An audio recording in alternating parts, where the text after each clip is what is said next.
All right. I just got off the broadcast with my cousin, Keith Bailey. And there was a couple things that he talked about as far as miracles. And I just wanted to say just one thing. I'm actually getting ready to go train. So I'm going to see if there's going to be some people watching this. I'm in my truck.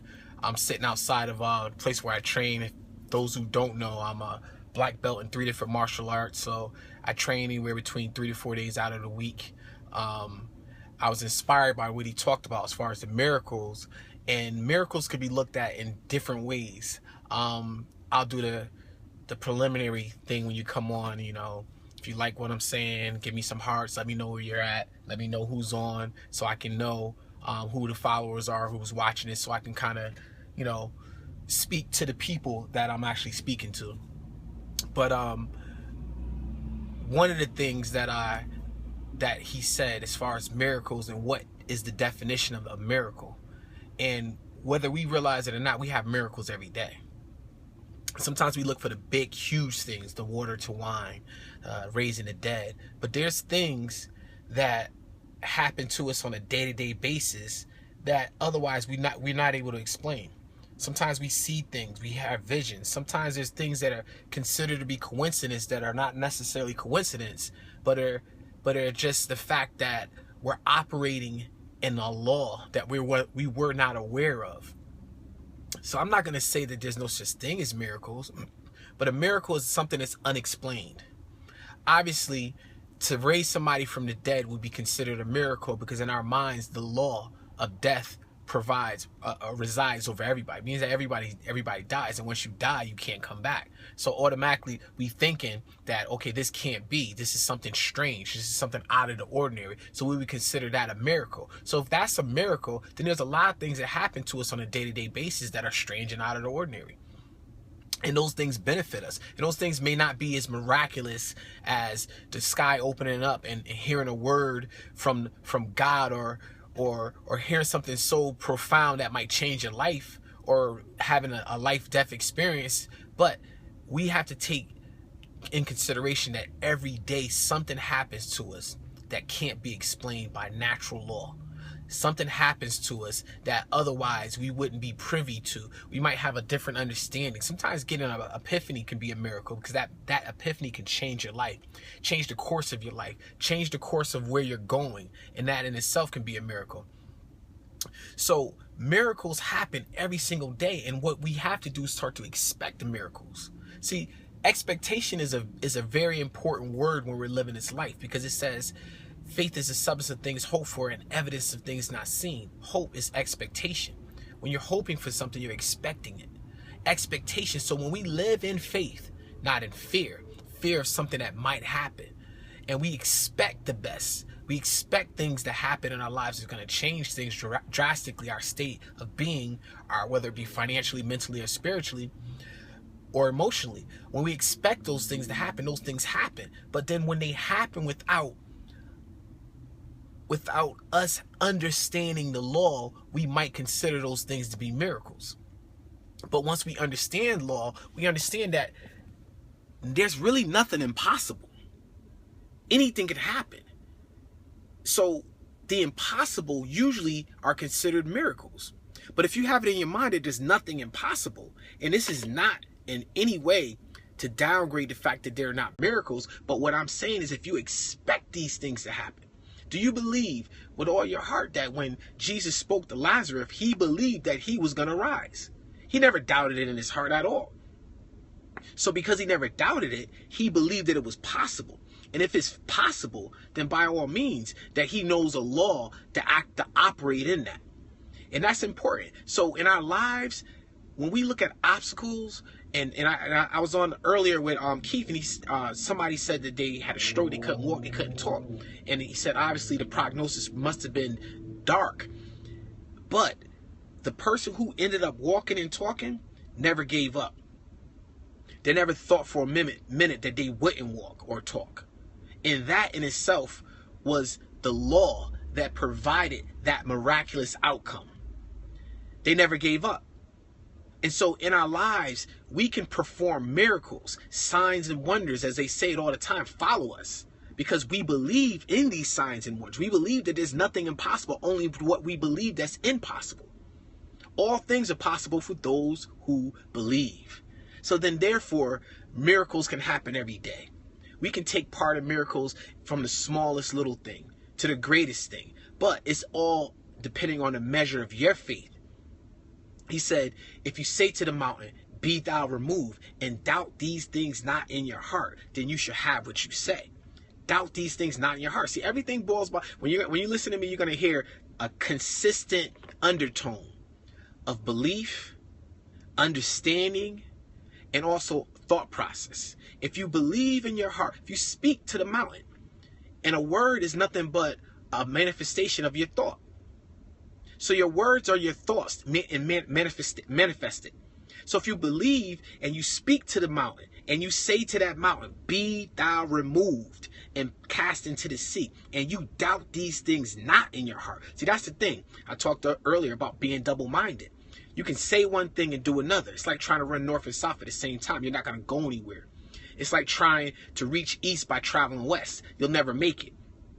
So you have to believe in your heart, deep down in your heart, not just with your surface mind believe, but believe deep down inside that what you say, you truly believe is capable of happening. And if you say these things and believe in your heart and not doubt these things, then you should have what you say.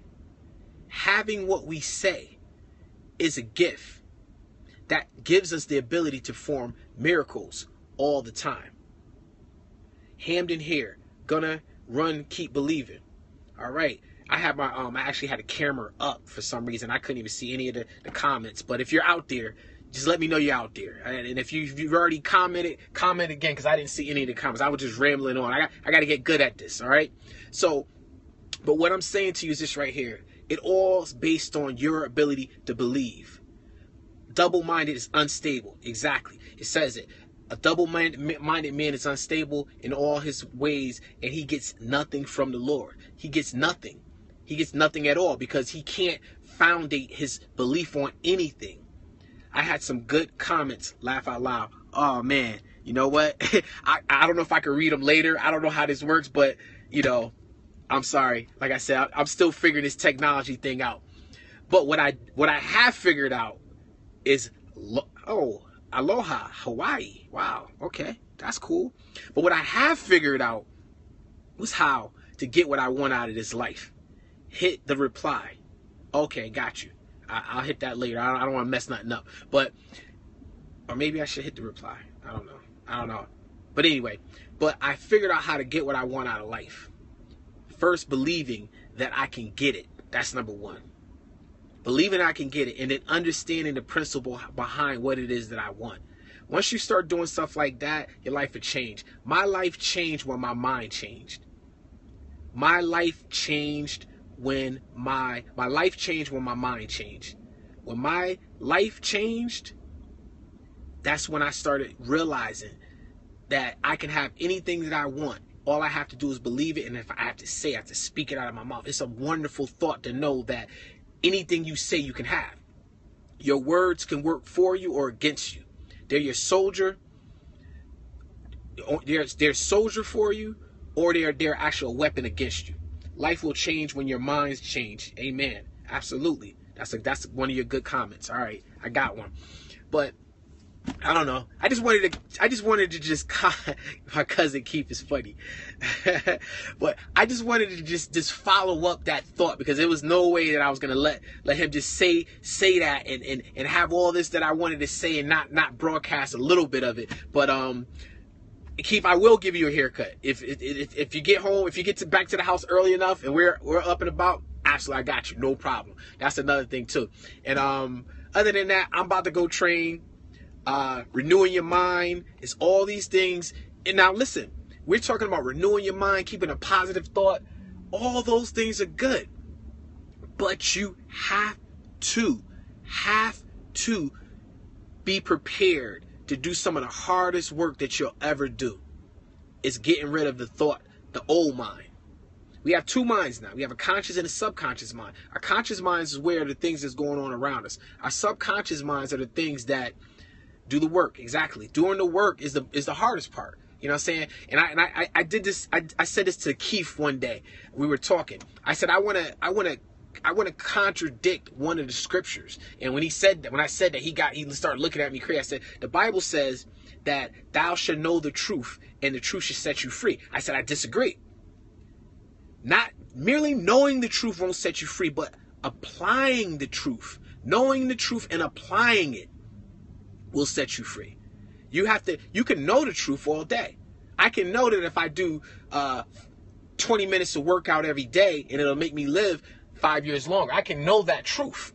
But unless I apply that knowledge to my life and actually do the work, as somebody just said, then I won't benefit from that. Yes. Here's is a doer.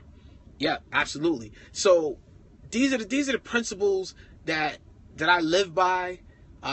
You'll get to know me a little bit more. I'll tell you a little bit more personal stuff about my story. I'm actually in the process of writing a book. Look for that. I'm actually coming down to South Carolina to do some speaking. I'm getting ready to launch my platform of public speaking. I have a lot to give. I have an organization. Look out for that organization called XHB, the Association of Extraordinary Human Beings. It's founded by me. I'm the founding member. I have some students in that organization that are doing very, very well, successful. We're just out here living. We're living, and we're taking notes on life, and we're collecting data to how things really work. You always have to ask the question, how, why? Ask these questions, and you start to get more understanding of the world around you. Start understanding spiritual laws, natural laws, and it'll start making more sense to you why you're in the position that you're in your life. It is 7 o'clock. I got a class. I just definitely wanted to just touch you guys with a little information. I'm actually excited about this new part of my social media outcoming, so to speak.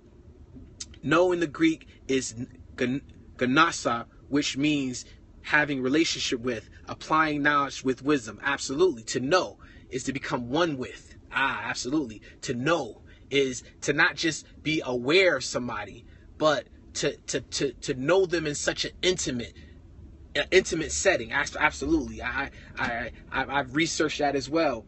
But knowing is half the battle, as they always say.